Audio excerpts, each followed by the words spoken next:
Welcome to Tales of Cold War. This is the true story of how the Soviet Union planted the most sophisticated listening device ever created inside the heart of American diplomacy, and how Washington remained completely oblivious for 7 catastrophic years. The radio operator's headphones crackled with static as he swept through the frequencies on that ordinary afternoon in 1952. His name was Peter Wright, though that detail wouldn't matter to history, and he was stationed in a cramped signals intelligence room in the British Embassy in Moscow, performing the kind of tedious work that defined intelligence gathering in the early Cold War. The room smelled of cigarette smoke and coffee gone cold in chipped ceramic mugs. Outside the reinforced windows, Moscow's grey April sky hung heavy with the promise of late spring snow. Wright had been at this for 4 hours straight, slowly turning the dial on his receiver, logging Soviet military frequencies, commercial broadcasts, the occasional burst of encrypted diplomatic traffic that went into files for the cryptographers to puzzle over. It was mind-numbing work, the kind that made your eyes glaze over and your thoughts drift to dinner plans or the letter you needed to write home. The frequencies were mostly empty, just the usual background hum of Soviet military transmissions coordinating troop movements in East Germany. Radio Moscow broadcasting propaganda about tractor production quotas, and the peculiar warbling tones of numbers stations sending coded instructions to agents in the field. Wright made his notes with mechanical precision, documenting each signal's strength and frequency and duration, building the kind of database that intelligence analysts use to map Soviet communications patterns. Then, at exactly 1.8 megahertz, something impossible happened. Through his headphones came the unmistakable sound of American voices, not the coded burst transmissions that embassies used for secure communications, not the garbled interference that sometimes happened when signals bounced off the ionosphere in unpredictable ways. This was crystal clear English conversation, as if someone had put a microphone in a room and broadcast it directly to his receiver. Wright's hand froze on the dial. He increased the volume slowly, thinking perhaps his ears were playing tricks on him after hours of listening to static and Morse code. But no, there it was, unmistakable. 2 men discussing policy in the kind of casual but serious tones that senior officials used when they thought they were in private.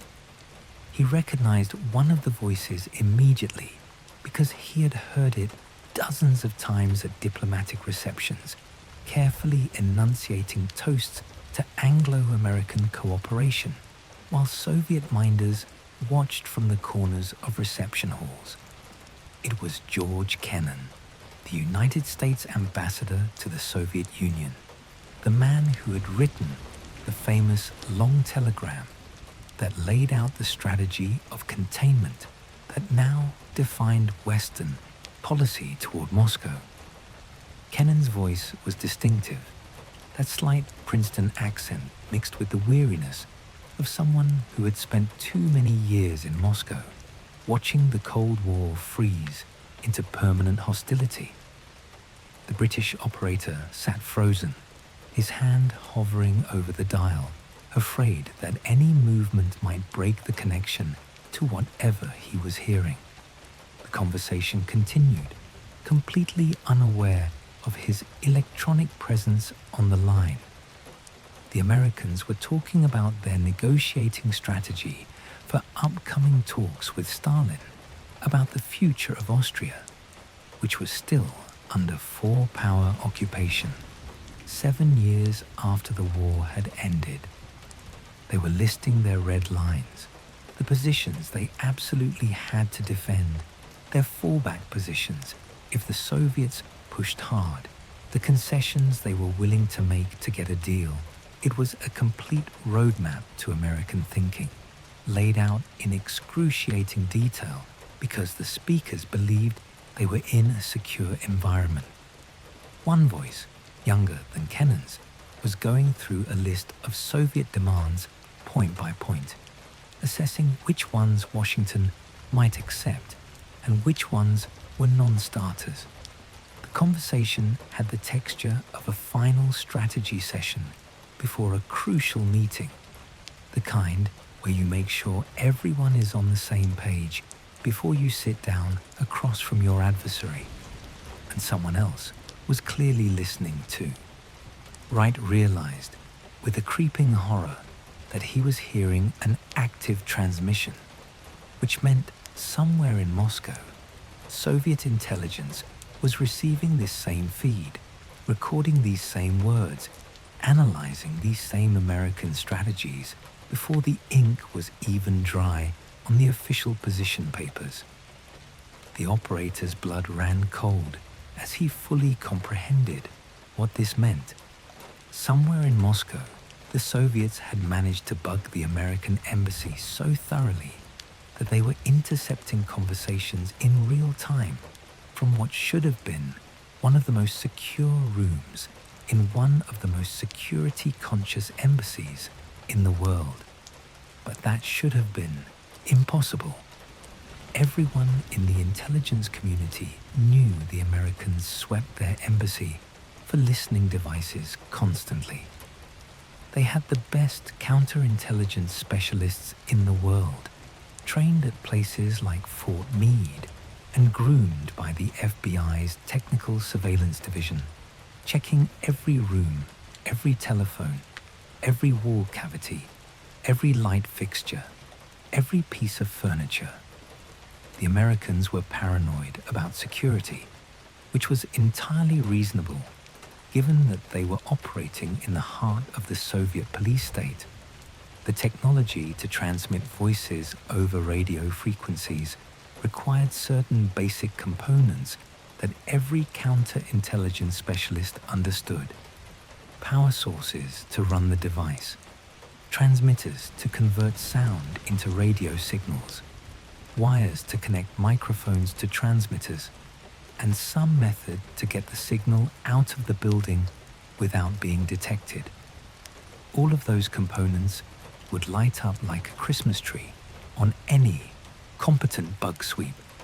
Radio frequency detectors could find transmitting devices from across a room.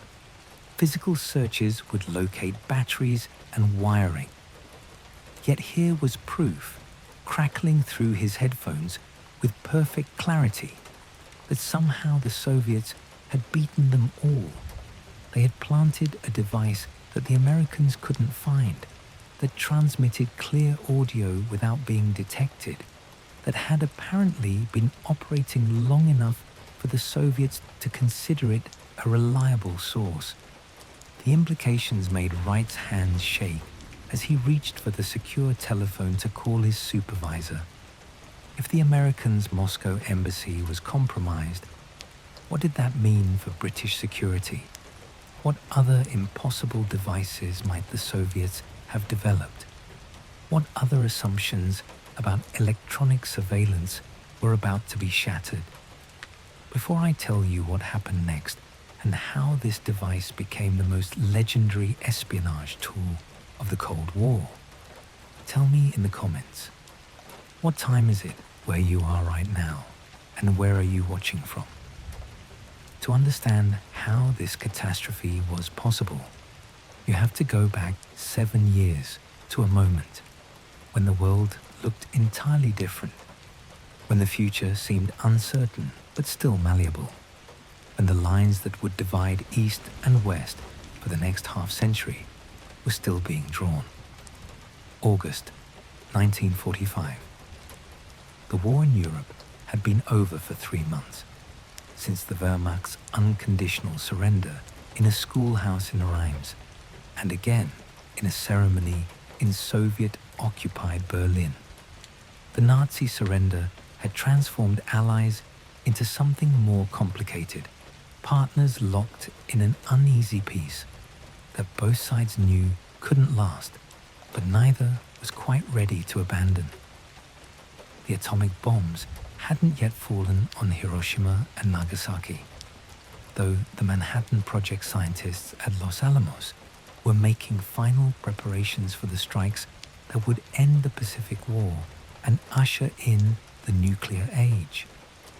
In those final weeks of summer, before the mushroom clouds rose over Japan, and before Churchill's Iron Curtain speech made the division of Europe official, there was still a veneer of friendship between Washington and Moscow, a sense that the alliance that had defeated Hitler might be transformed into something more permanent.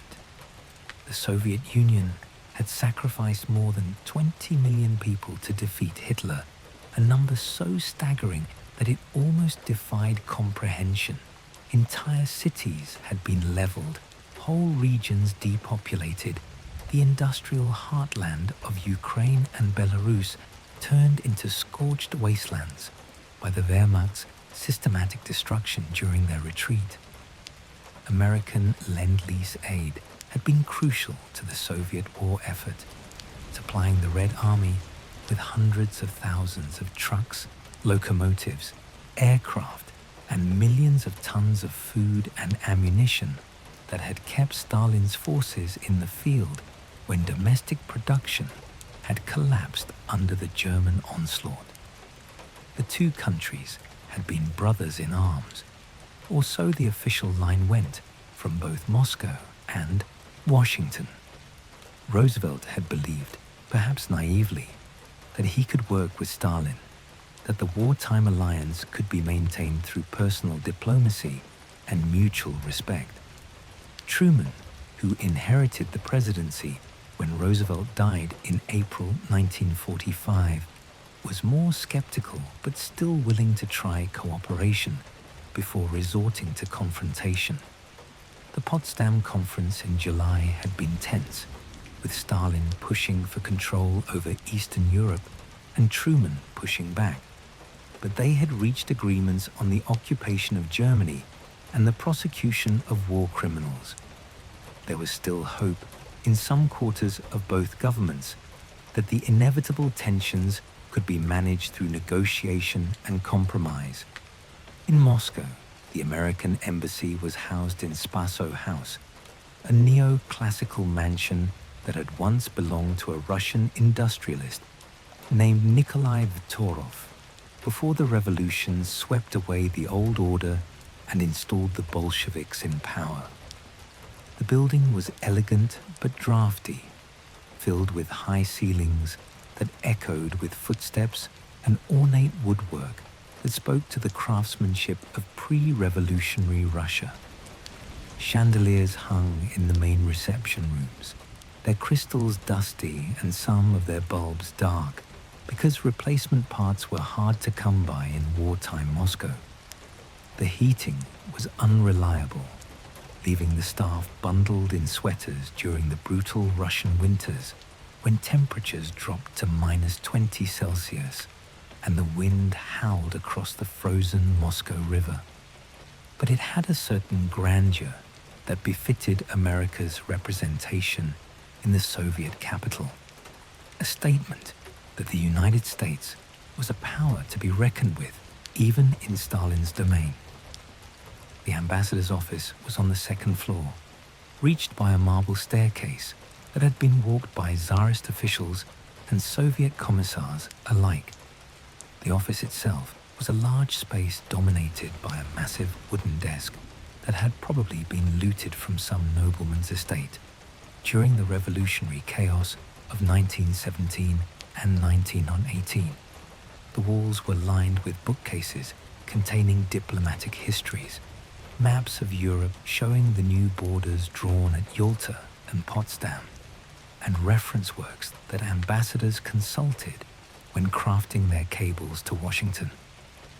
Behind the desk hung the Great Seal of the United States, a carved wooden eagle with outstretched wings, clutching 13 arrows in one talon representing the original colonies and the power to wage war, and an olive branch in the other, representing the desire for peace.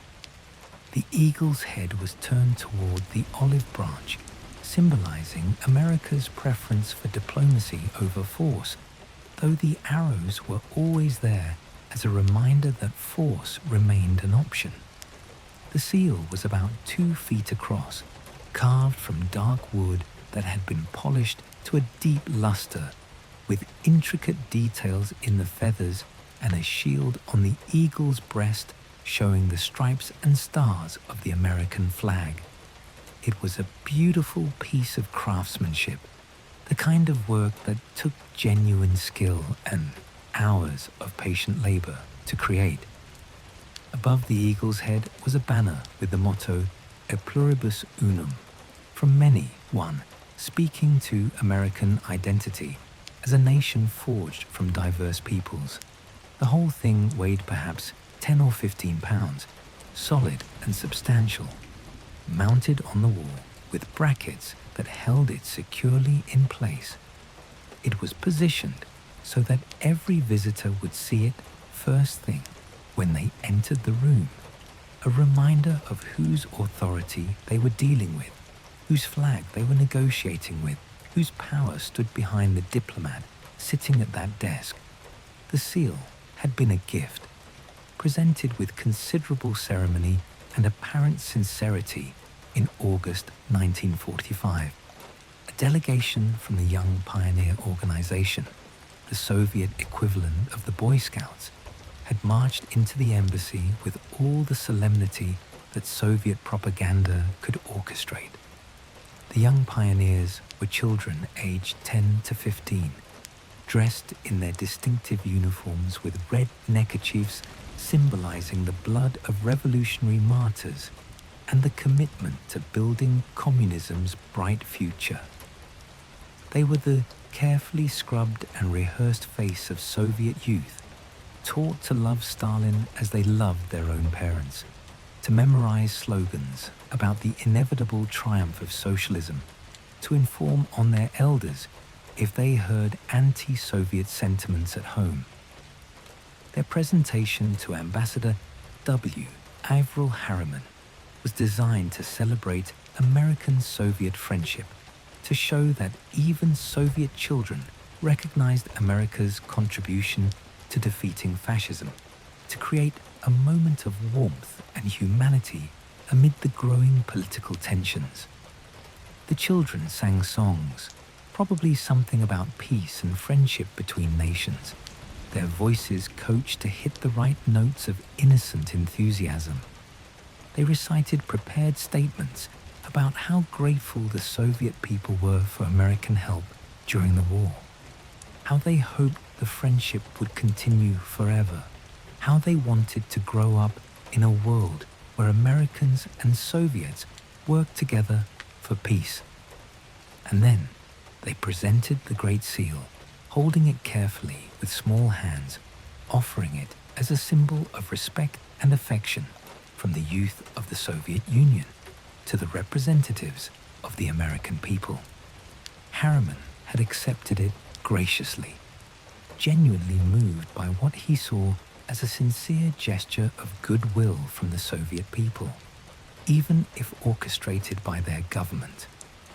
He was a complex figure, Harriman, the son of a railroad magnate who had built one of America's great fortunes in the Gilded Age, but also a committed New Dealer who believed government had a responsibility to manage capitalism's excesses.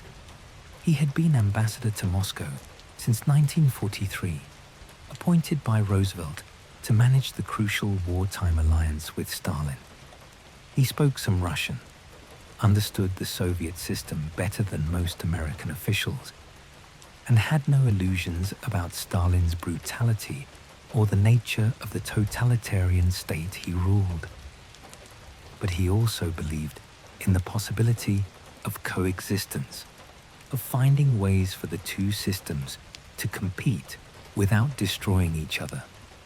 The gift from the Soviet children fit into that framework of hope, a small gesture that might help build bridges between two very different societies. He had thanked the children warmly, praised their craftsmanship through a translator, and promised that the seal would hang in a place of honor where it would remind him daily of the friendship between the American and Soviet peoples. And he kept that promise, having it mounted on the wall behind his desk immediately, right where he conducted the most sensitive business of American foreign policy. Nobody thought to examine it closely. Nobody thought to take it apart and look inside. Why would they? It was a gift from children, for God's sake, presented with what seemed like genuine innocence and goodwill, a symbol of peace between two nations that had just defeated the greatest evil the world had ever known, purchased with rivers of blood and mountains of treasure. To suspect that gift, to violate it with X-rays and disassembly, would have been an insult to the Soviet people and a betrayal of the alliance that had won the war.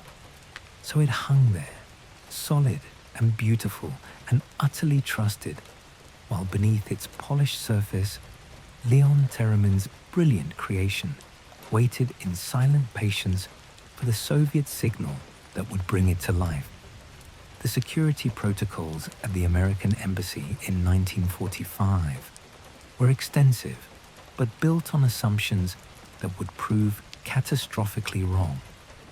The Office of Strategic Services, which would later become the CIA, had specialists who swept the embassy regularly for listening devices. They understood the basic principles of electronic surveillance. Listening devices required three things: a microphone to pick up sound, a transmitter to send the signal, and a power source to run both components. The sweeps involved using radio frequency detectors to search for transmitting signals and physical inspections to look for wires, batteries, or any signs of tampering with the structure. The teams were thorough and professional. They checked telephone lines, light fixtures, walls, furniture, anything that could conceal a bug. But they were looking for technology they understood, devices built on principles that had been established in the 1920s and 1930s. The Germans had used microphones connected to recording devices. The Japanese had tapped telephone lines. These were known threats with known signatures. What they weren't looking for, what they couldn't even conceive of, was a listening device that had no power source, no transmitter in the conventional sense, and no wires connecting it to anything. A device that remained completely dormant and undetectable until the exact moment someone activated it from outside the building. A device that violated every assumption about how electronic surveillance was supposed to work. The man who designed this impossible device was Leon Theremin, and his story reads like something from a spy novel, except it was all horrifyingly real. A tale of genius conscripted by totalitarianism and creativity weaponized for the shadow war. Theremin was already famous in the West for inventing the theremin, the electronic musical instrument that produced eerie, wavering tones when you moved your hands near its antennas without actually touching anything. The instrument had captivated audiences in the 1920s and 1930s with its otherworldly sounds, like music from the future or from some alien dimension. He had demonstrated it at Carnegie Hall to thunderous applause, performed for packed houses across America, hobnobbed with celebrities and scientists who were fascinated by this Russian inventor who seemed to embody the promise of technology to create beauty and wonder. Clara Rockmore, one of the great virtuosos of the theremin, had called him a genius, a man who understood resonance and electromagnetic fields in ways that even trained physicists struggled to grasp. He had seemed to be living the dream of a Soviet inventor who had made it in the capitalist world, earning money from his patents, enjoying the creative freedom that America offered, building a life in New York that would have been impossible in Stalin's Moscow.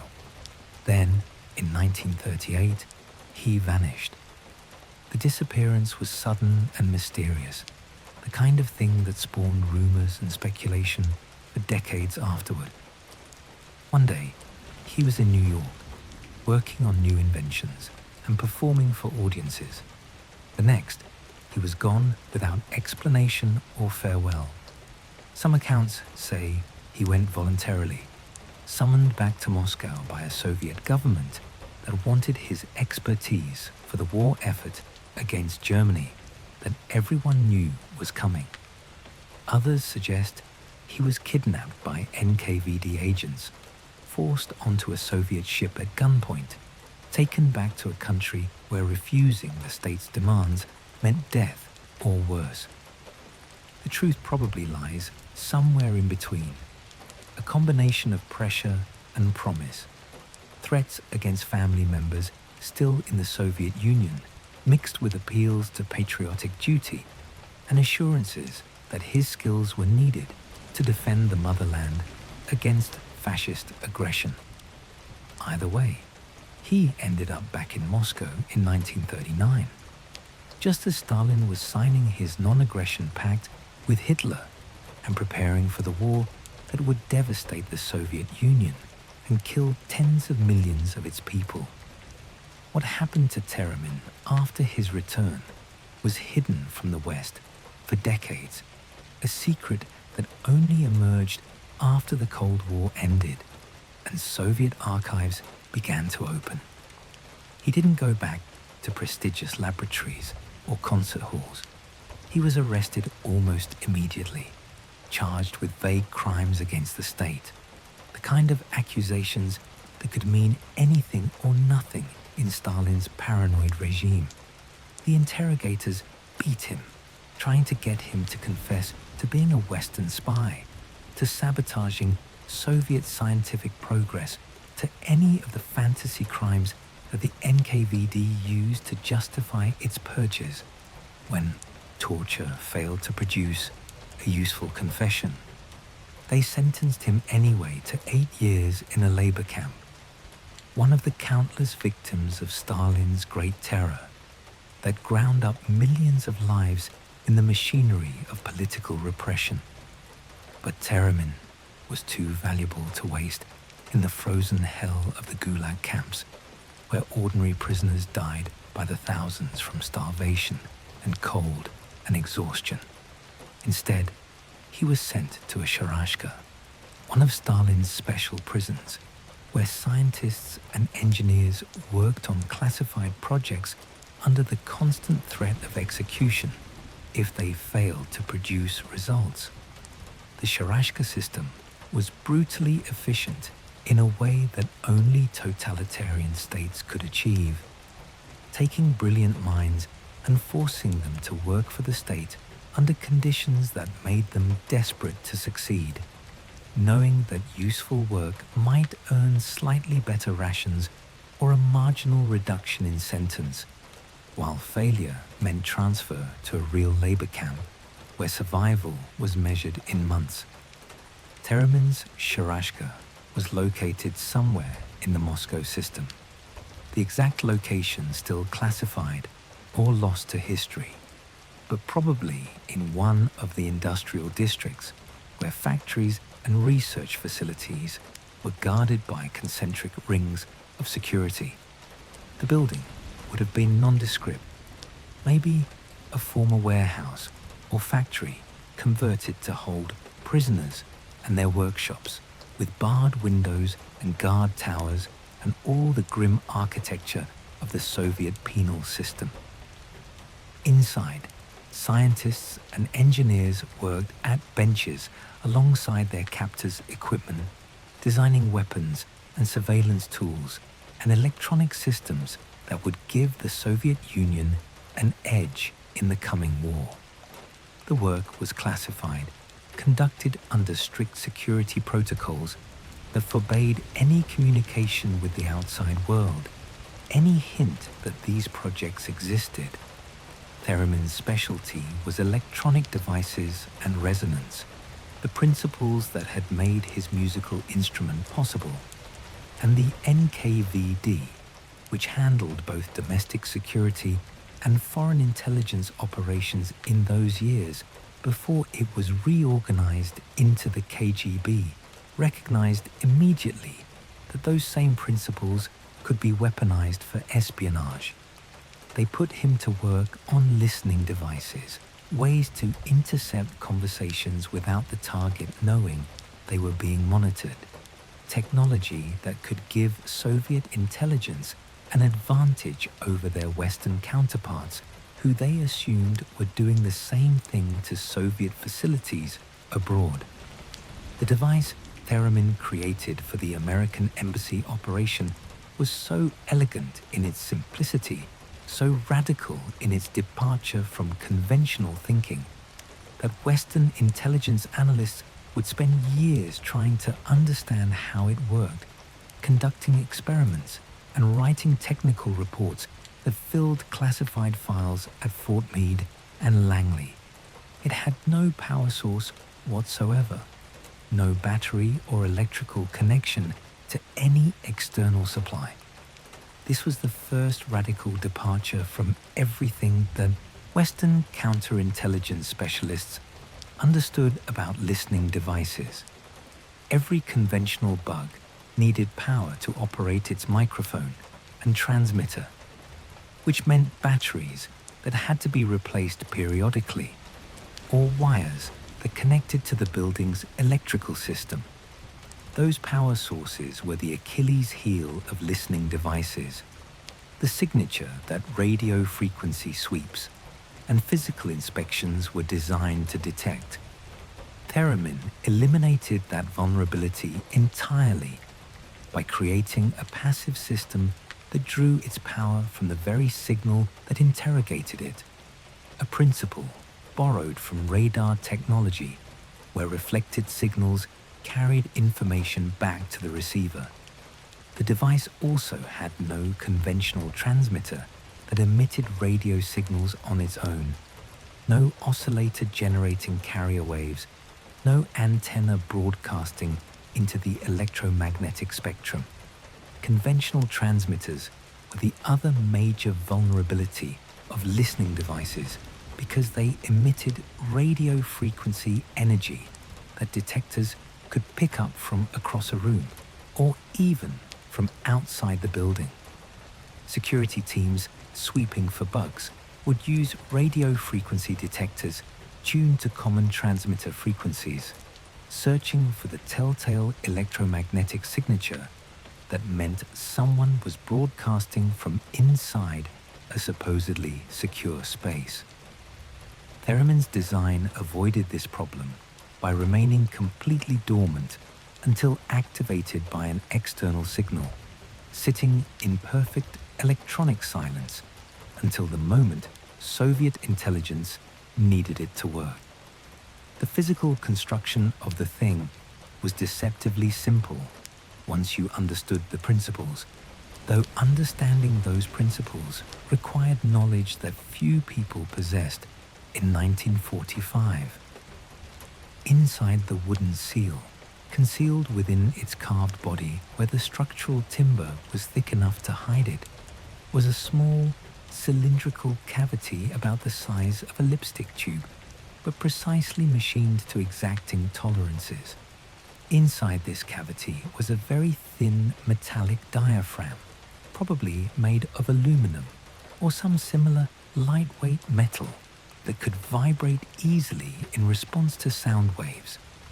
The diaphragm was suspended in the cavity in such a way that it could move freely when sound waves hit it, vibrating at frequencies corresponding to the sounds in the room, whether those were conversations or telephone calls or the rustle of papers being shuffled.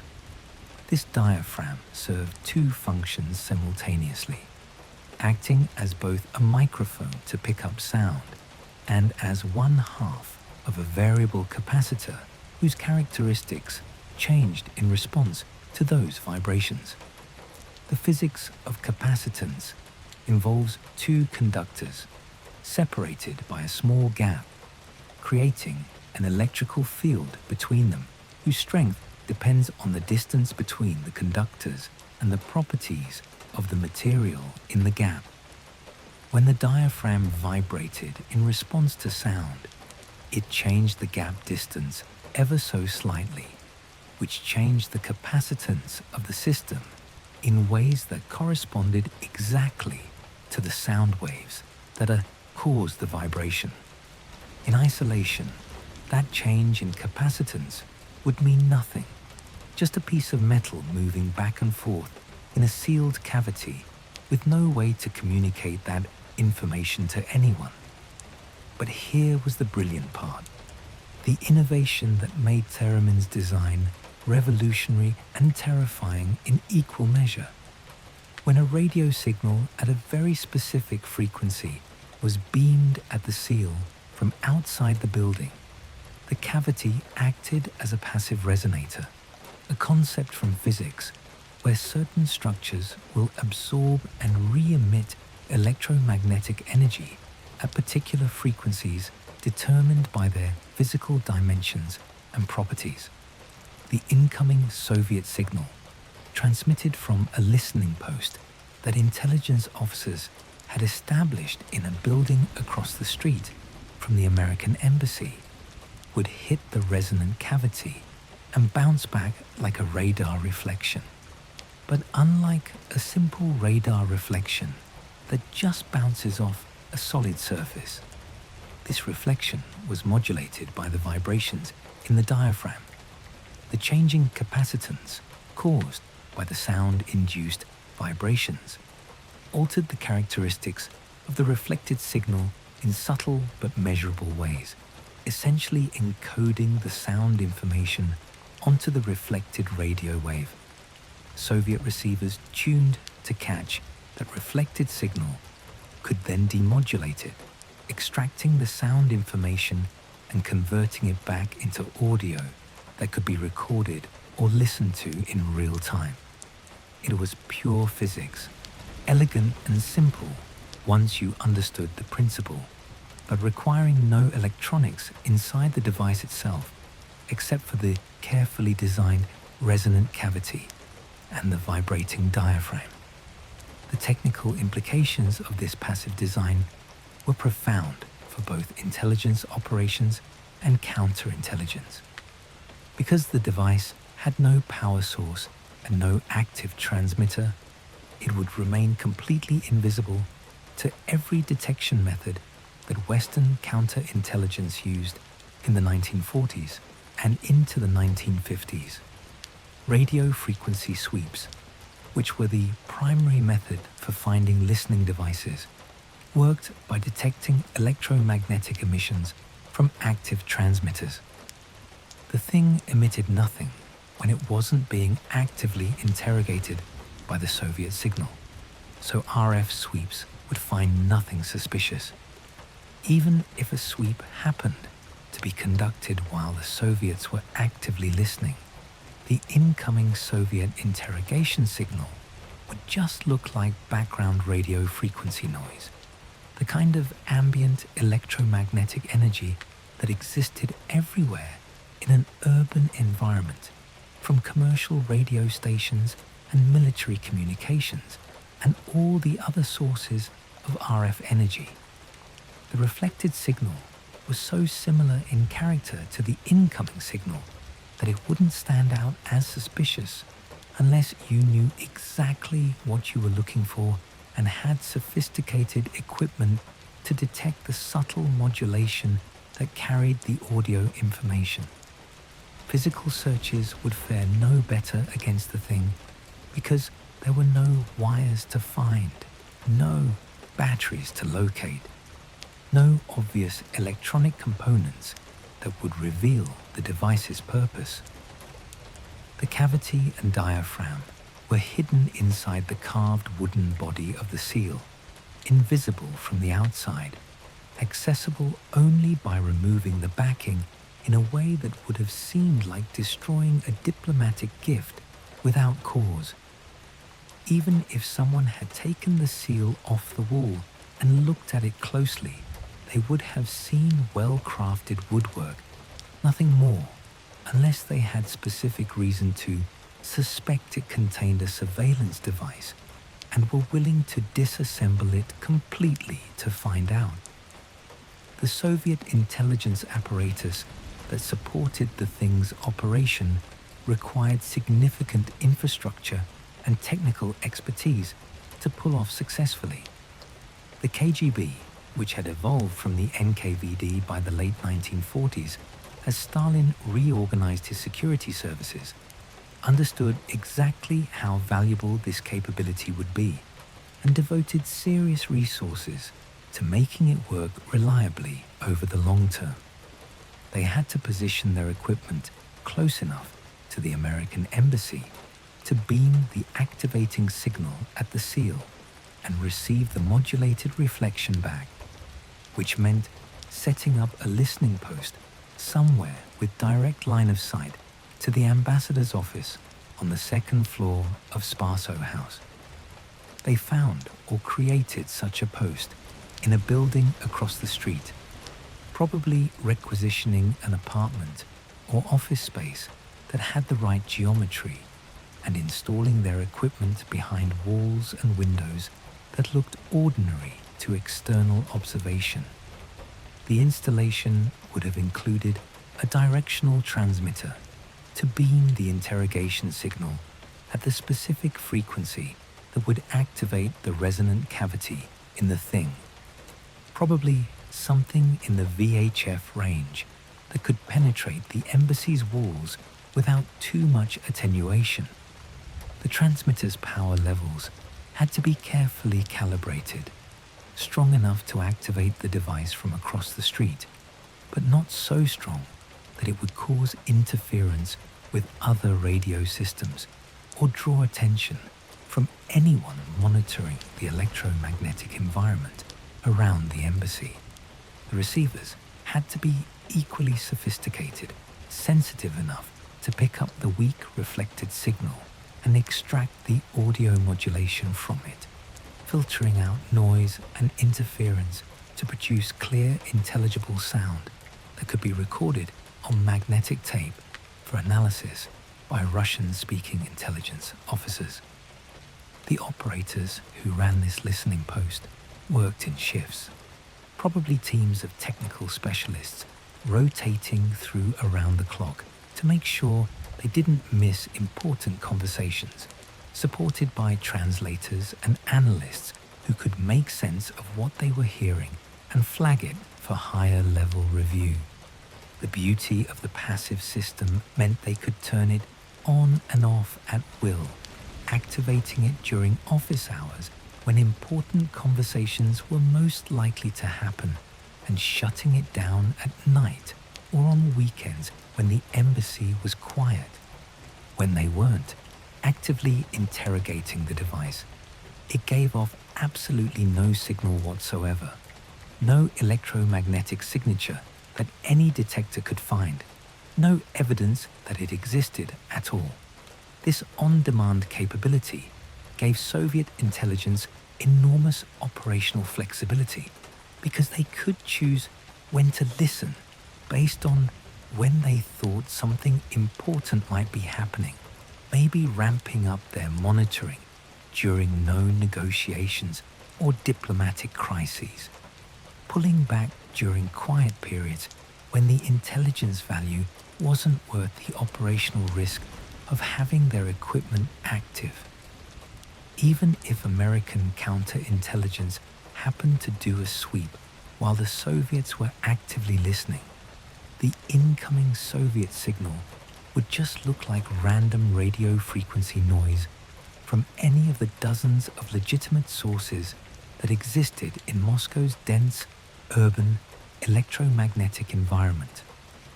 Without knowing the specific frequency and modulation characteristics to look for.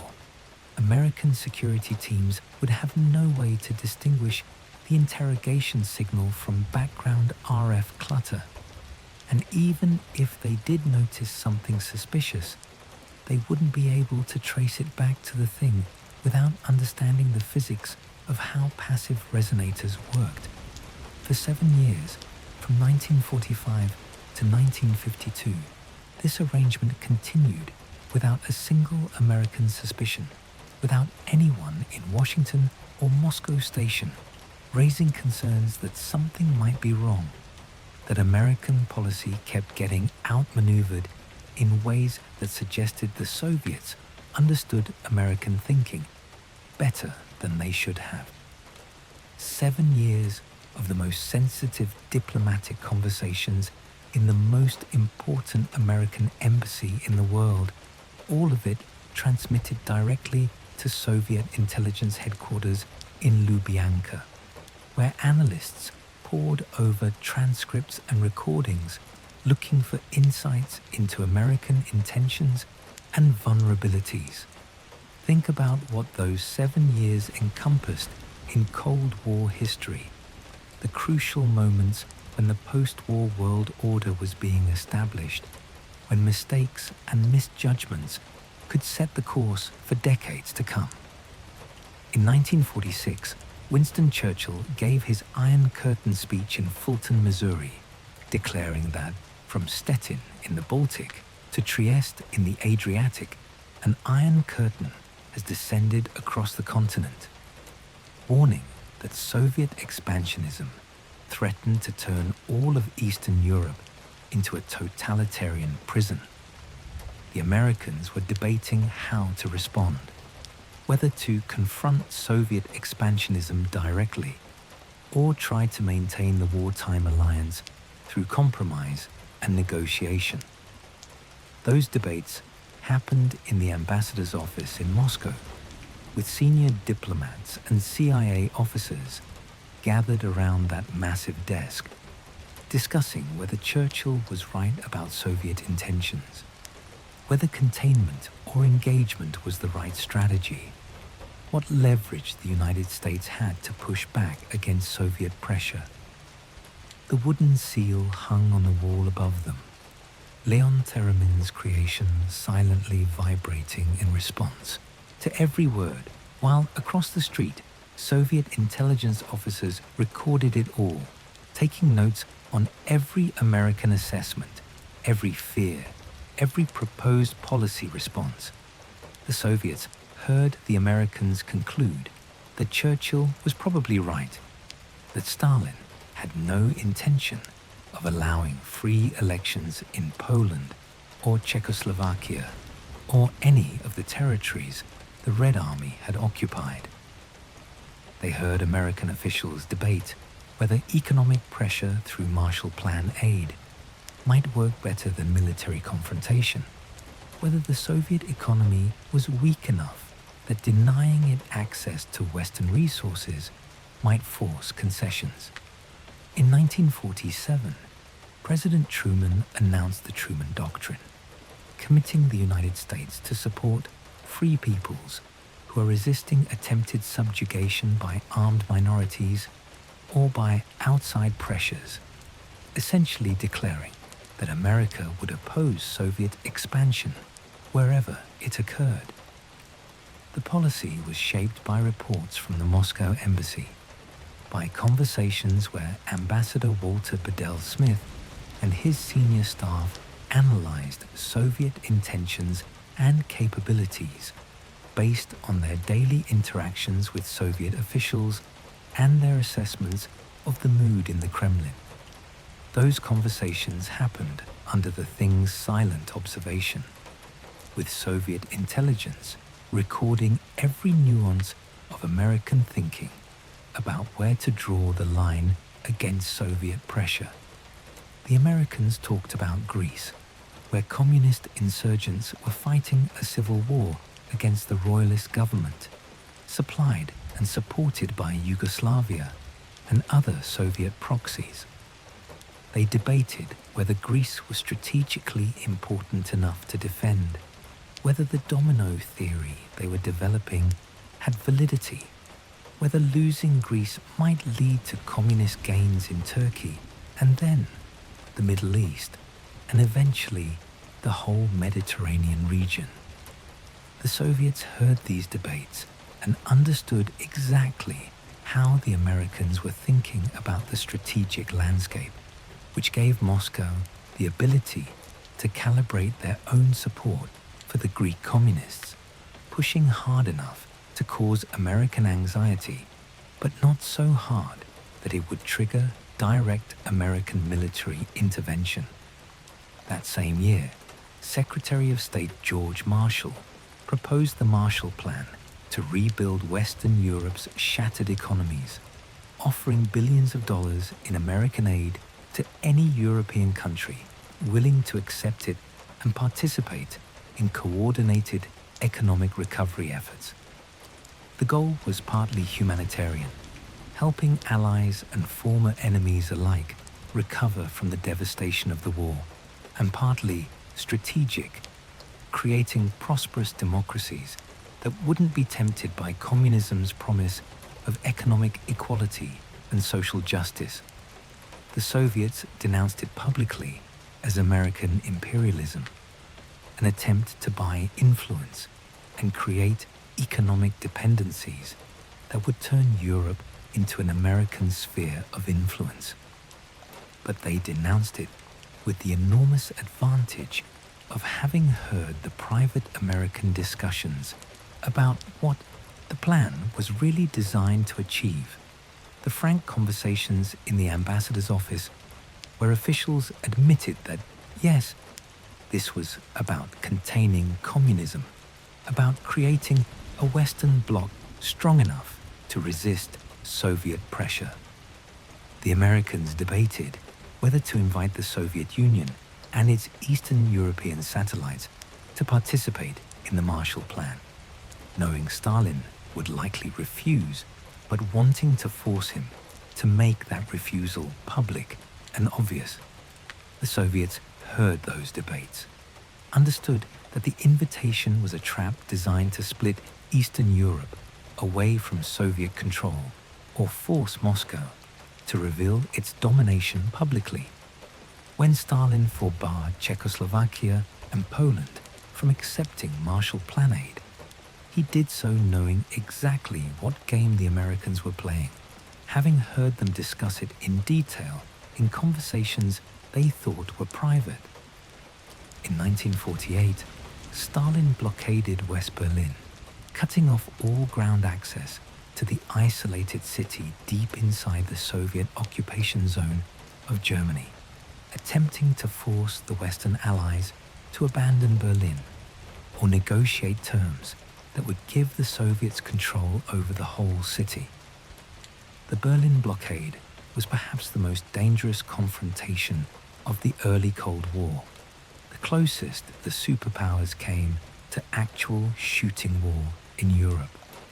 The Americans had to decide whether to force the blockade with an armed convoy, risking direct military confrontation with Soviet forces, or to abandon Berlin to communist control, effectively surrendering to Soviet pressure and undermining American credibility, with every ally and potential ally watching how Washington responded to the challenge.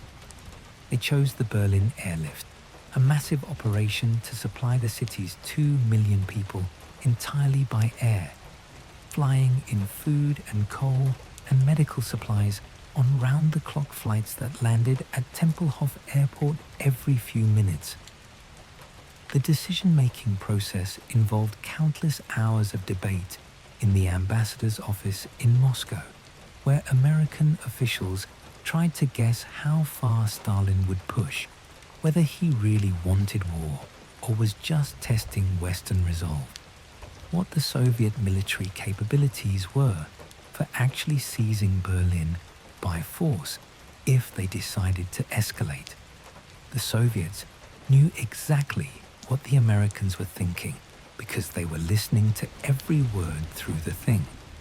They knew the Americans were terrified of accidentally starting World War III, having seen what the atomic bombs did to Hiroshima and Nagasaki, and understanding that the next war would be fought with nuclear weapons that could destroy entire cities in seconds.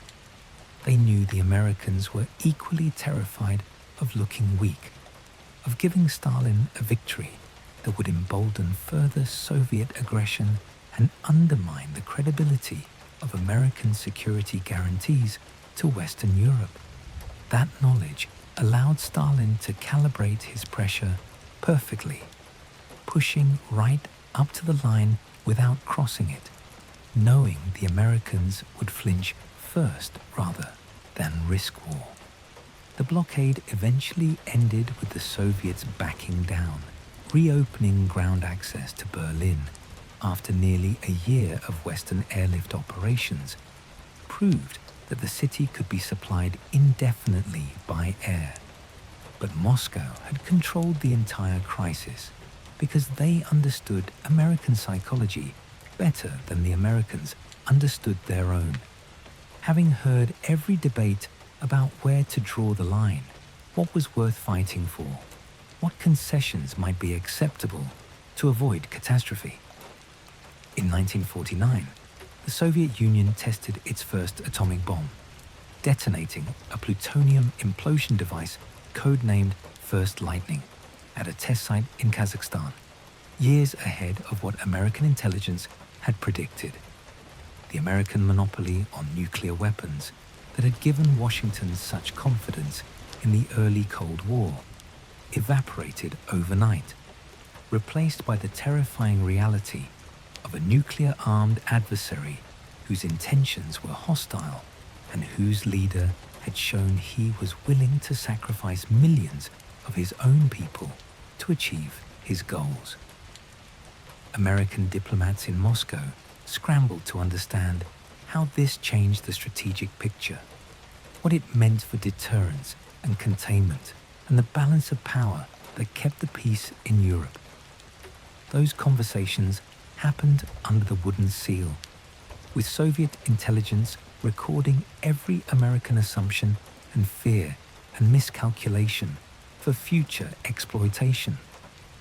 The Americans debated whether the Soviet atomic bomb changed the calculation about defending Berlin or other exposed positions in Europe.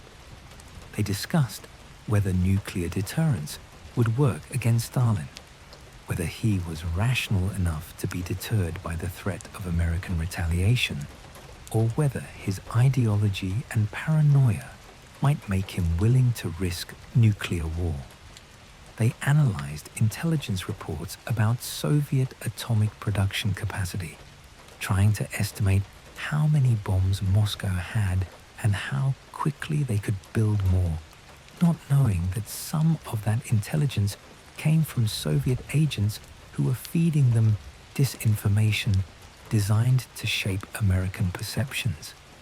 The Soviets heard all these conversations and understood exactly how frightened the Americans were of nuclear war, which gave Moscow a powerful tool for coercion that would shape superpower relations for the next 4 decades.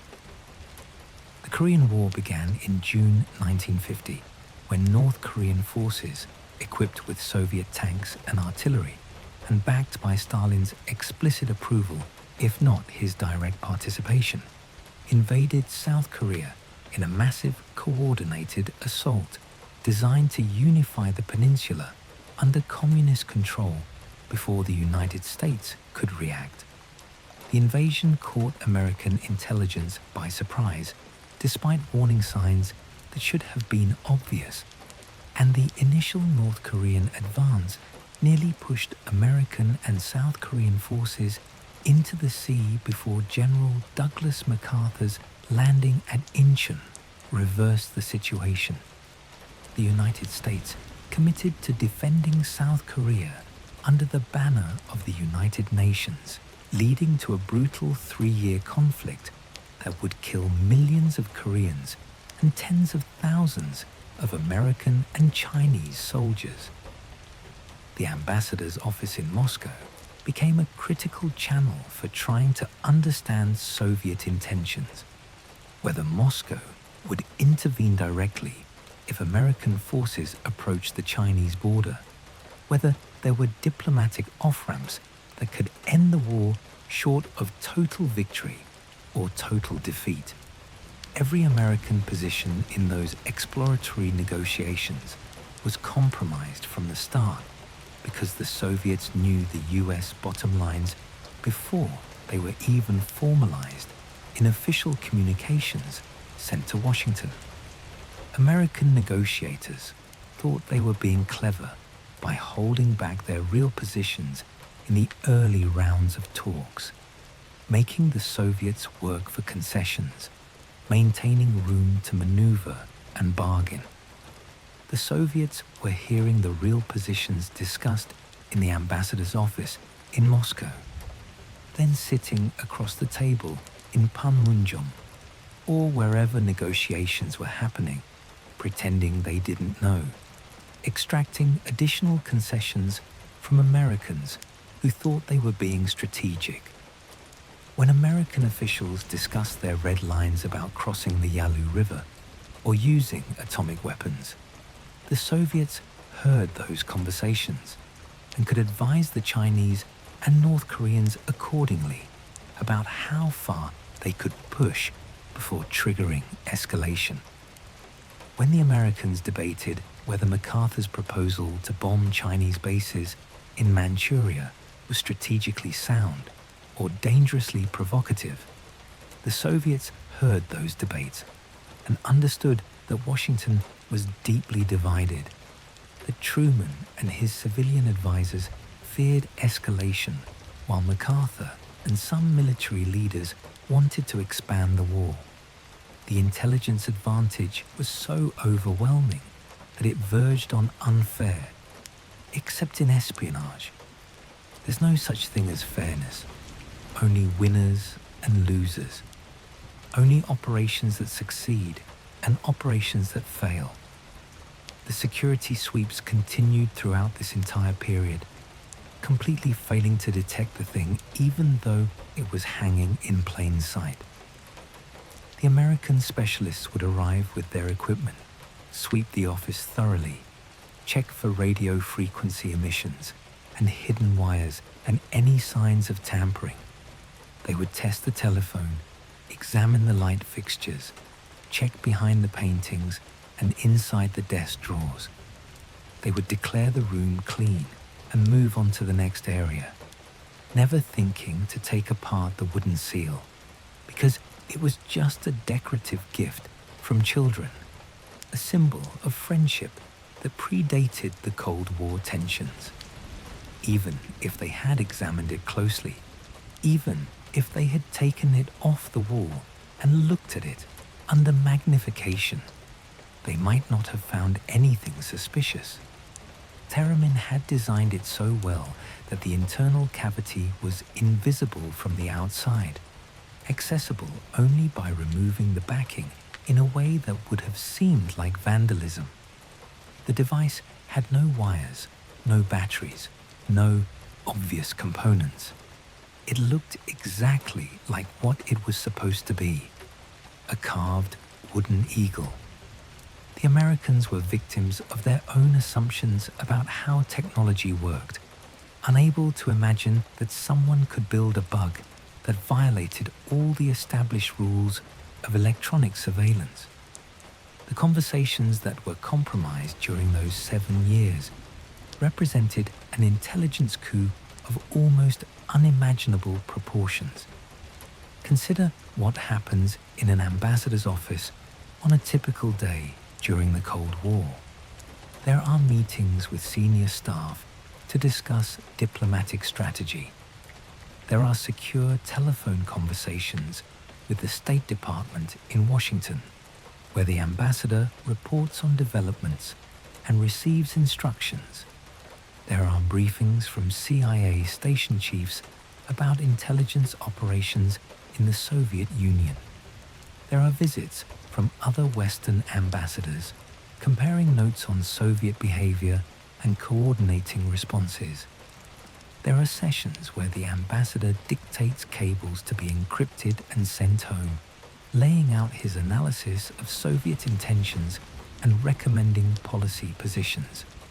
Every single one of those activities was potentially compromised by the thing.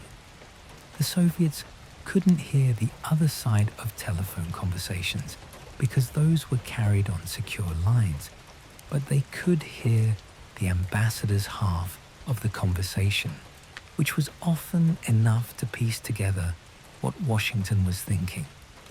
They could hear the strategy sessions where Americans debated how to play their next move.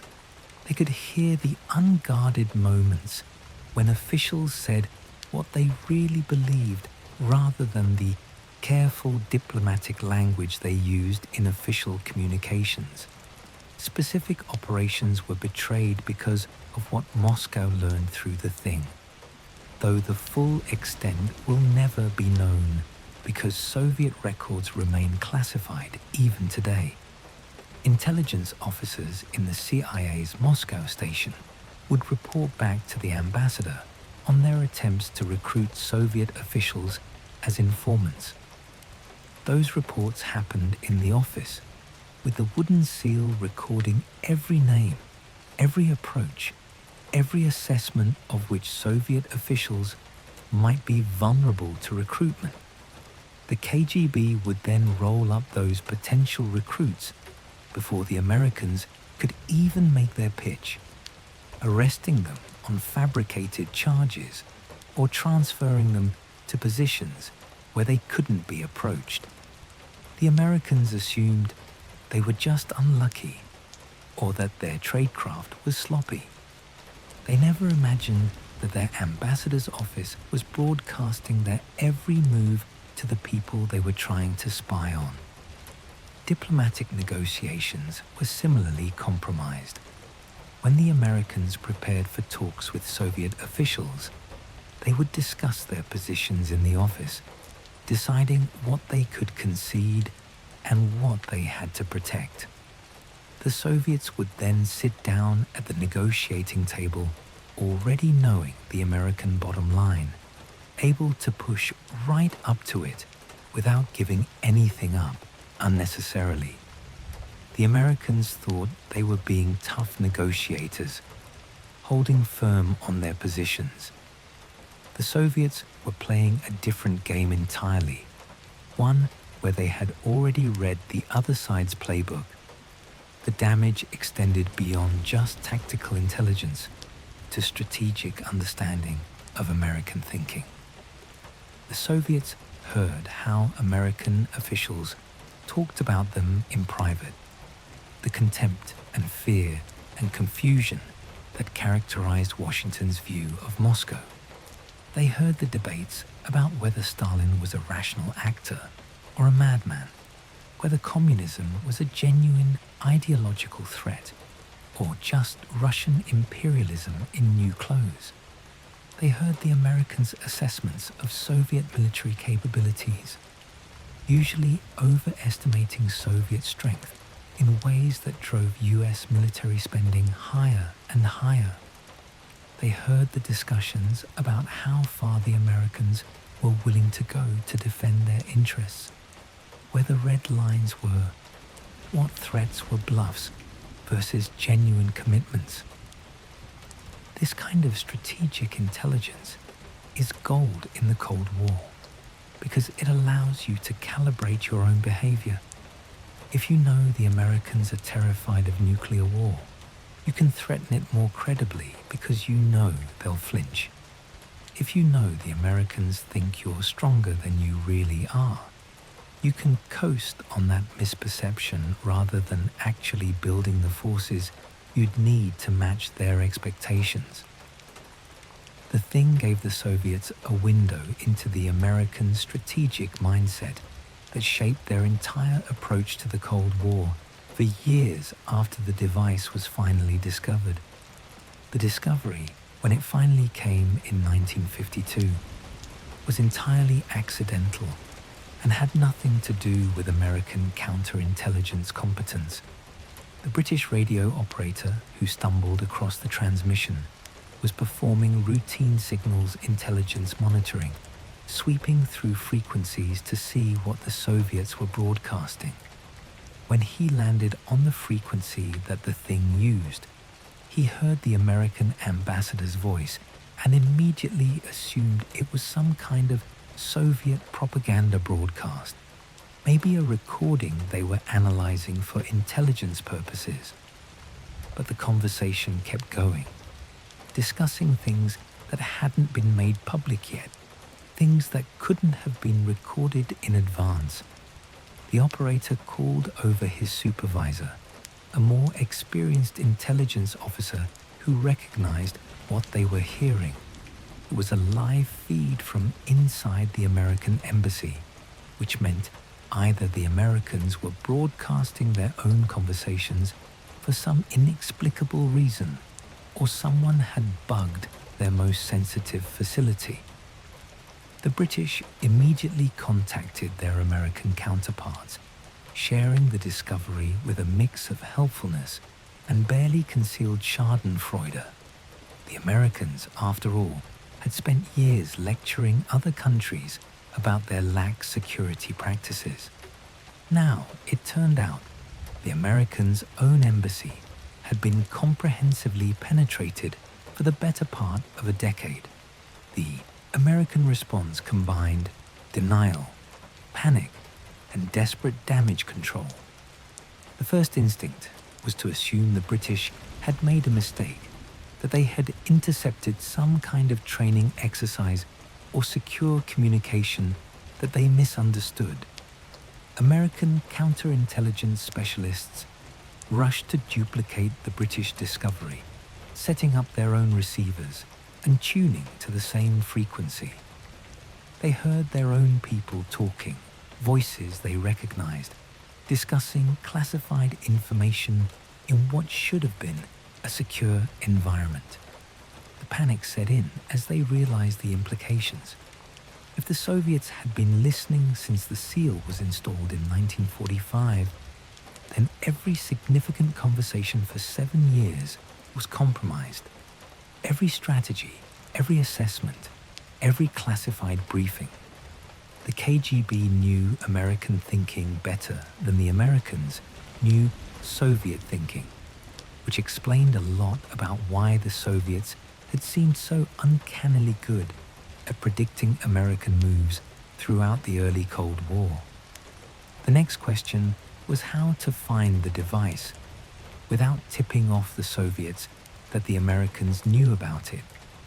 If they suddenly changed their behavior, stopped using the office for sensitive conversations, or swept it in an obvious way, Moscow would know the jig was up and might try to recover the device before it could be analyzed. The decision was made to conduct the search covertly during a weekend when the embassy would be closed and Soviet surveillance wouldn't notice anything unusual. The technical team that conducted the search was led by some of the best counterintelligence specialists the United States had, people who had spent their careers thinking about electronic surveillance and how to detect it, veterans of wartime intelligence operations who understood that the Soviets were sophisticated adversaries with resources and technical capabilities that shouldn't be underestimated. They arrived at the embassy on a Saturday morning with equipment that represented the cutting edge of 1952 technology, radio frequency spectrum analyzers that could detect transmissions across a wide range of frequencies, nonlinear junction detectors that could find semiconductor components even when they weren't powered, X-ray equipment for examining walls and furniture without visible destruction, and a variety of physical tools for careful disassembly of suspected items. They started by conducting a thorough radio frequency sweep of the ambassador's office, methodically moving their detectors across every surface, checking behind furniture and inside fixtures, looking for any electromagnetic emissions that might indicate a hidden transmitter. The room was clean, showing nothing beyond normal background radiation from commercial radio stations and the embassy's own communications equipment. No suspicious signals, no unexplained electromagnetic activity, nothing that would suggest a listening device was operating anywhere in the space. That should have been reassuring, except they knew from the British intercepts that there had to be a device somewhere in this room, that Soviet intelligence was somehow hearing conversations that took place behind these walls, that the security they thought they had was an illusion. They proceeded to a systematic physical search, the kind of methodical inspection that left no stone unturned and no assumption unchallenged. Two specialists moved the heavy mahogany desk away from the wall, grunting with effort as they shifted its considerable weight, checking its underside for devices attached with magnets or adhesive, examining the internal compartments and drawers for signs of modification or concealment. They removed each book from the shelves one by one, fanning through the pages to look for hollow spaces carved into the bindings, checking behind the rows of volumes for devices hidden against the wall. Every painting came down from its mount, the frames examined for hollow spaces where microphones could hide, the wall surfaces behind them inspected for drill holes or patches that might indicate installation of listening equipment. The ceiling received equal attention, with specialists standing on ladders to examine each tile in the dropped ceiling system, using flashlights to peer into the plenum space above where wires and devices could be hidden among the building's mechanical systems.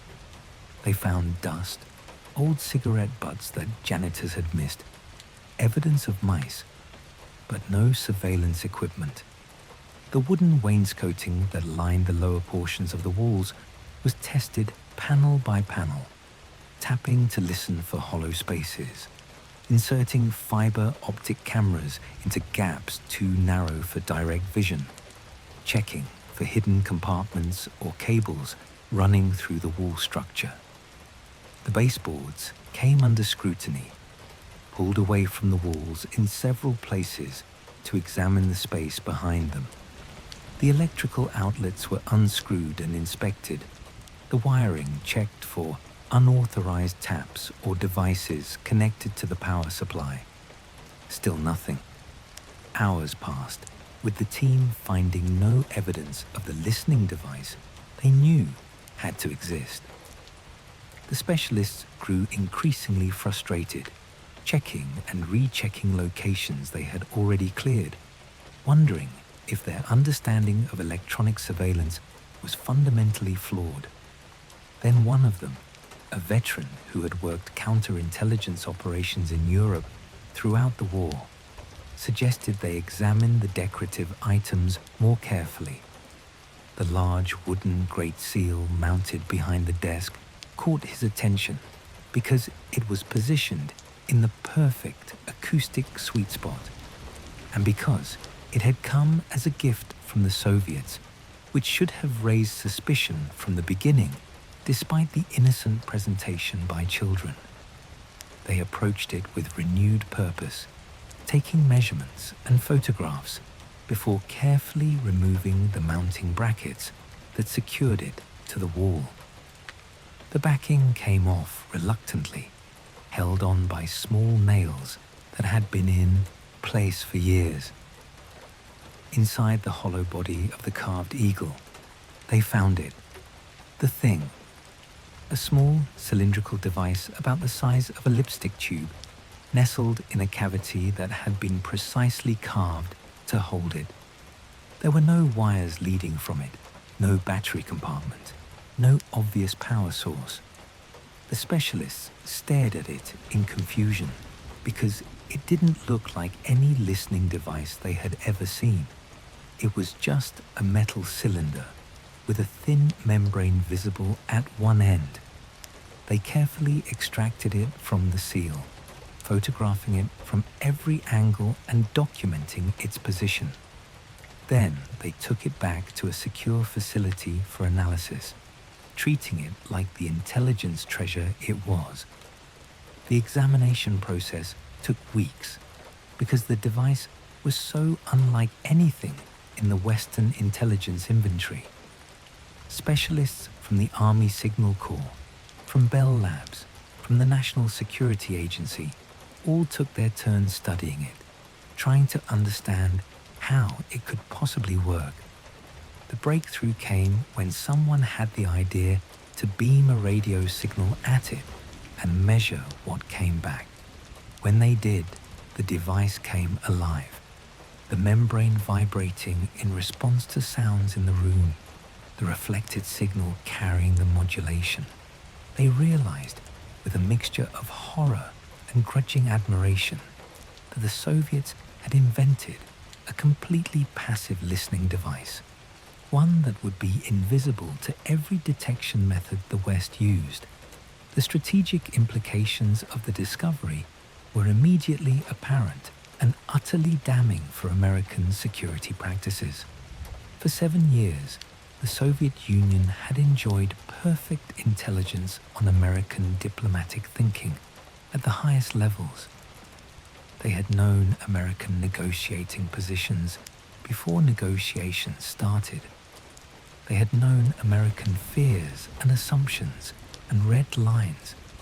They had known which policies were bluffs and which were genuine commitments.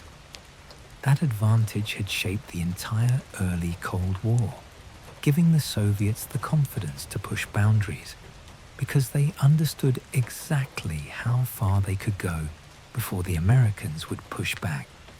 The Berlin blockade made more sense now. Stalin had known the Americans were terrified of war, but equally terrified of abandoning Berlin. So he had pushed them into the expensive and risky airlift, knowing they would choose that over fighting. The Korean War negotiations made more sense. The Soviets had seemed to know exactly when the Americans were ready to make concessions, when they were bluffing about escalation, when they were genuinely preparing to expand the war. All of it because they had been listening to the conversations where American officials debated their options in the privacy of the ambassador's office. The intelligence failure was so profound that it called into question everything the Americans thought they knew about Soviet capabilities and intentions. How much of Soviet behavior was based on their own strategic thinking versus simply reacting to what they heard the Americans planning? How many American operations had been compromised? How many agents had been arrested or killed because the Soviets heard their names mentioned in the office? The full accounting would never be possible because the Soviet records were sealed, but the partial picture was bad enough. The diplomatic fallout from the discovery was handled with surprising discretion given the magnitude of the breach. The Americans could have made a huge public scandal out of it, exposing Soviet espionage and using it to embarrass Moscow on the world stage. They chose not to for several reasons. First, admitting the breach meant admitting 7 years of intelligence failure, which would be humiliating for American prestige at a time when the Cold War was being fought as much through perception as through actual military strength. Second, going public would require explaining the technical details of how the thing worked, which would give other countries ideas about how to build similar devices. The technology was so novel that keeping it secret meant maintaining an advantage for whoever could develop countermeasures first. Third, There was value in letting the Soviets think the Americans might not have discovered all their bugs.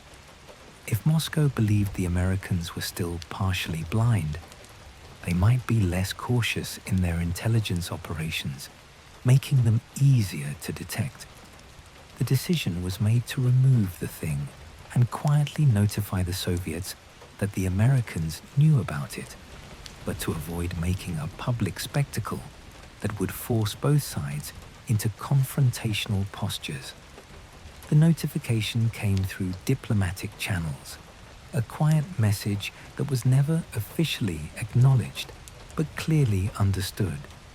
The Soviet listening post across from the embassy went silent. The intelligence stopped flowing. Both sides moved on to the next phase of the espionage war, as if the previous 7 years had been just another round in an ongoing game. The professional consequences for American officials involved fell short of what the magnitude of the failure warranted. The ambassador who had accepted the seal back in 1945, Averell Harriman, had long since moved on to other positions and was too well connected politically to be held accountable for what was seen as a failure of security specialists rather than diplomats. The counterintelligence teams that had swept the office repeatedly without finding the thing faced internal reviews and quiet reassignments, but no public blame.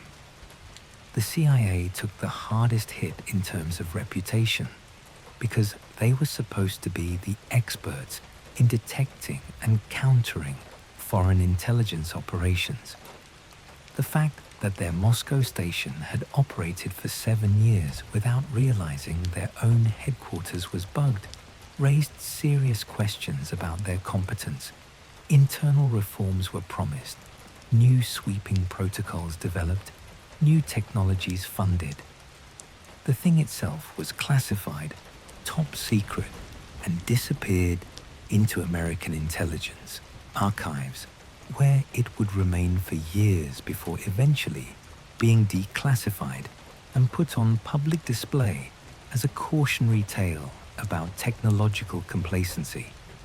The specialists who had analyzed it wrote detailed reports on its operating principles, which led to a crash program to develop detectors that could find passive resonant devices. The technology race in espionage had just gotten significantly more sophisticated. The longer-term impact on espionage tradecraft was profound and lasting. Before the thing, Western intelligence agencies had a reasonably good understanding of what to look for when sweeping for bugs. You looked for radio transmitters, you looked for wires, you looked for power sources. The physics was straightforward and the detection methods were proven. After the thing, that comfortable certainty evaporated. If the Soviets could build a listening device with no power source and no conventional transmitter, what else could they build? What other principles of physics could be exploited to create devices that were invisible to current detection methods? The paranoia that resulted shaped counterintelligence practices for decades. Embassies were rebuilt from scratch with security in mind, using construction methods that made it nearly impossible to conceal devices in walls or fixtures. Secure rooms for classified conversations were built inside larger rooms, with air gaps and sound insulation and radio frequency shielding that would stop any passive device from working. Gifts were X-rayed and disassembled before being accepted, destroying the kinds of cultural exchanges that had once been routine. The trust that had allowed Soviet children to present a carved wooden seal to an American ambassador in 1945 could never exist again. Every interaction became suspect, every friendly gesture analyzed for hidden motives. The technology itself inspired a new generation of espionage devices based on passive principles. The Americans studied the thing intensively and developed their own versions, improving on Theremin's design with more sensitive membranes and better resonant cavities. These devices were deployed in Soviet embassies and consulates around the world, giving the Americans their own window into Soviet diplomatic thinking. The technology race escalated, with each side developing more sophisticated devices and more sophisticated detectors in an endless spiral. By the 1960s, the science of electronic surveillance had advanced to the point where the thing would have seemed primitive, but it remained legendary in intelligence circles as the device that changed everything. Leon Theremin, the inventor who had made it possible, lived to see his creation become famous in the West after the fall of the Soviet Union. He gave interviews where he spoke with pride about the technical achievement, though he expressed regret about the uses it was put to. He had been a scientist and inventor who happened to work for a totalitarian state, and his genius had been weaponized in ways he couldn't control. The musical instrument he had invented, the theremin, became his legacy to the world. The listening device he built under duress became his contribution to the shadow war that defined the second half of the 20th century. The story of the thing illustrates a fundamental truth about technological competition in intelligence work. The assumptions you bring to the problem determine whether you can solve it. The American counterintelligence specialists who swept the ambassador's office weren't incompetent. They were using the best methods available based on their understanding of how listening devices worked. But their understanding was incomplete. They assumed that any listening device had to have certain components: power, a transmitter, a way to get the signal out. Those assumptions were reasonable based on the technology of the 1940s, but they were wrong. The Soviets, by thinking outside those constraints, created a device that was invisible to detection methods built on those assumptions. It's a lesson that applies beyond just espionage.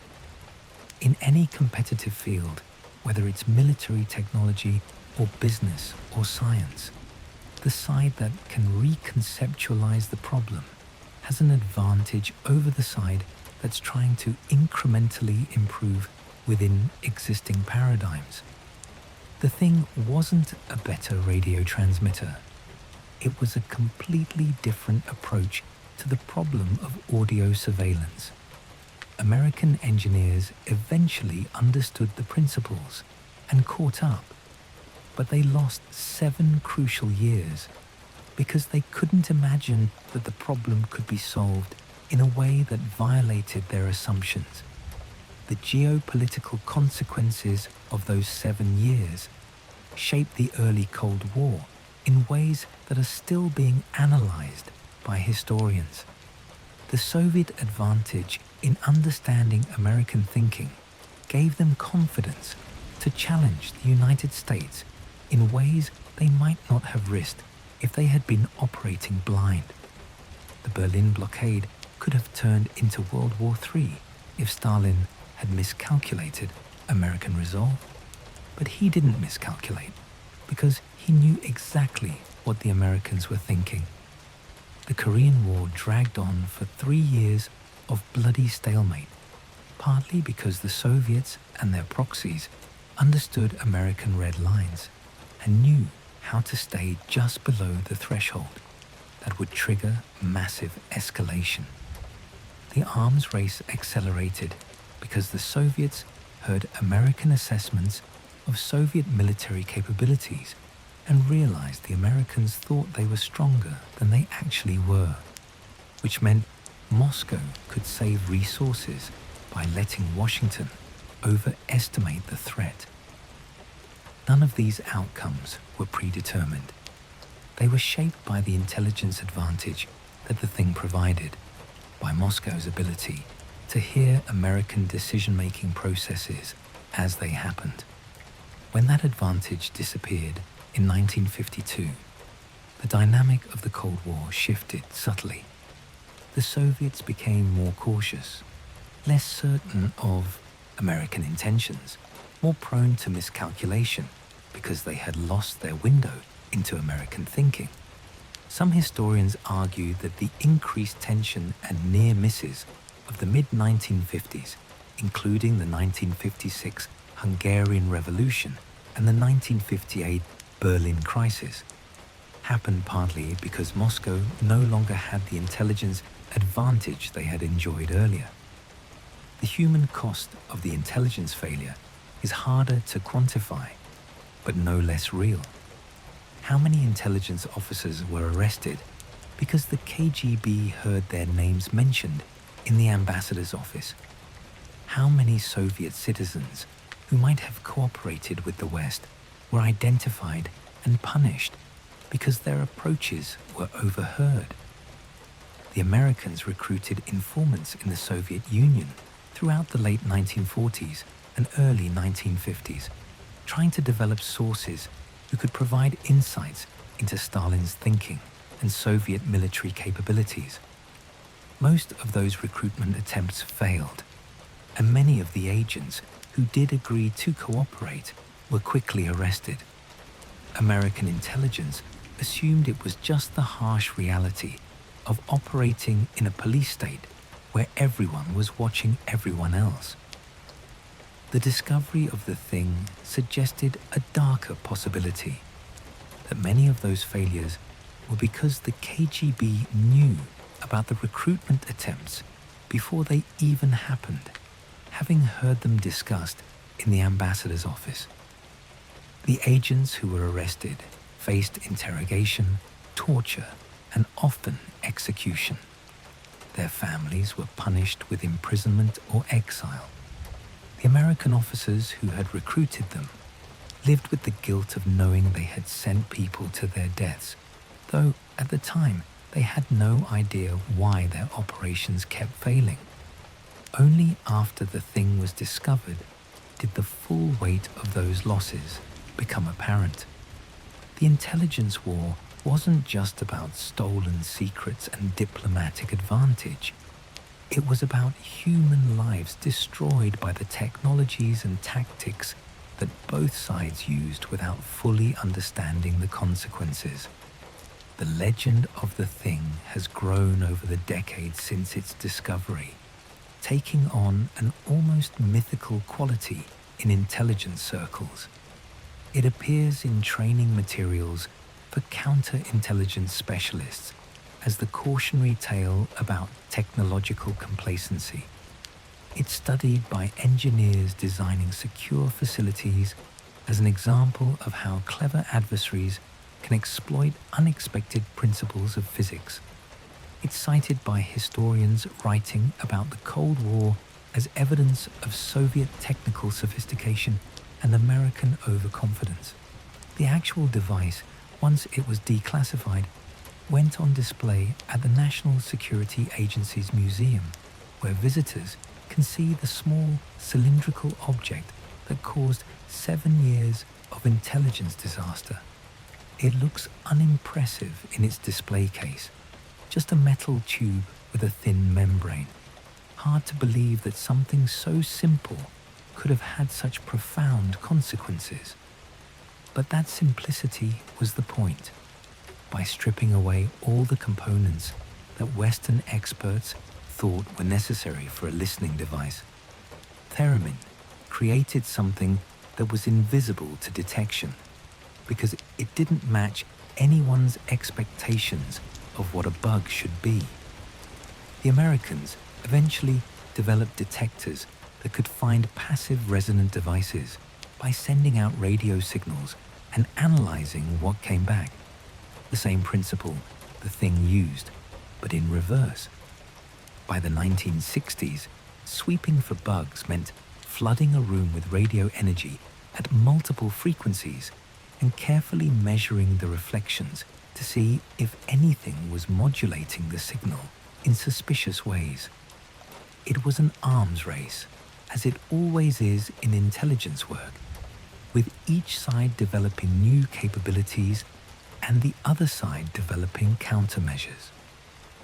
The diplomatic relationship between the United States and the Soviet Union continued through the 1950s and beyond, but it was forever marked by the knowledge of what had happened with the thing. American diplomats operating in Moscow knew their Soviet counterparts had heard their private conversations for years, had known their strategies and weaknesses and fears. That knowledge bred a particular kind of caution in diplomatic communications. Sensitive discussions moved to secure rooms that were constantly swept and rebuilt to make bugging nearly impossible. The ambassador's office, once the natural place for important conversations, became more ceremonial, a place for meetings that didn't matter much. The real work happened in spaces that could be controlled and verified, in rooms within rooms, surrounded by white noise generators and radio frequency shields, and all the paranoid security measures that became standard in Cold War embassies. The Soviets, for their part, never acknowledged what had happened. Official Soviet history made no mention of the thing or of the 7 years of intelligence it provided. Western accounts were dismissed as propaganda, attempts to smear the Soviet Union with accusations of espionage that every country engaged in anyway. The deflection was effective enough that the full story didn't become public until after the Cold War ended and Soviet archives began opening to researchers. Even then, many details remained classified, particularly around what specific intelligence was gathered and how it was used. The Americans, having learned their lesson about public scandals, were content to leave it that way.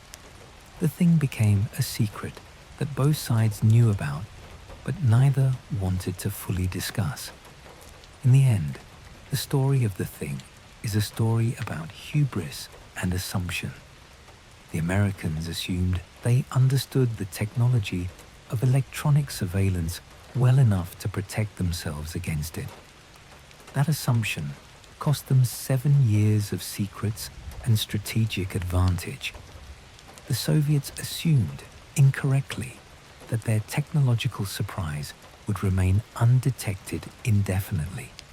When it was discovered, they lost a precious intelligence source and gained a reputation for sophisticated technical espionage that made Western powers much more cautious in their security practices. Both sides learned lessons, though perhaps not the same lessons.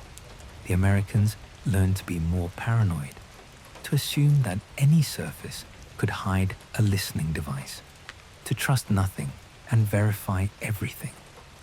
The Soviets learned that even the most brilliant technical operation has a shelf life, that eventually someone will stumble across it through accident or luck or determined searching. The Cold War would continue for another 4 decades after the thing was discovered, with both sides engaging in increasingly sophisticated espionage and counter-espionage. But that small cylindrical device, hidden in a wooden eagle for 7 years, remained the gold standard for what intelligence operations could achieve when technology and opportunity and human complacency aligned perfectly. It was a reminder that in the secret world of intelligence, the greatest victories often come not from having the most resources or the best training, but from thinking about the problem in a way that your adversary hasn't imagined yet. The Soviets imagined a listening device without power or conventional transmission, and they built it. The Americans couldn't imagine such a device, so they never found it until it was too late. That failure of imagination cost them dearly in the opening rounds of the Cold War, and the lesson echoed through intelligence services around the world for generations to come.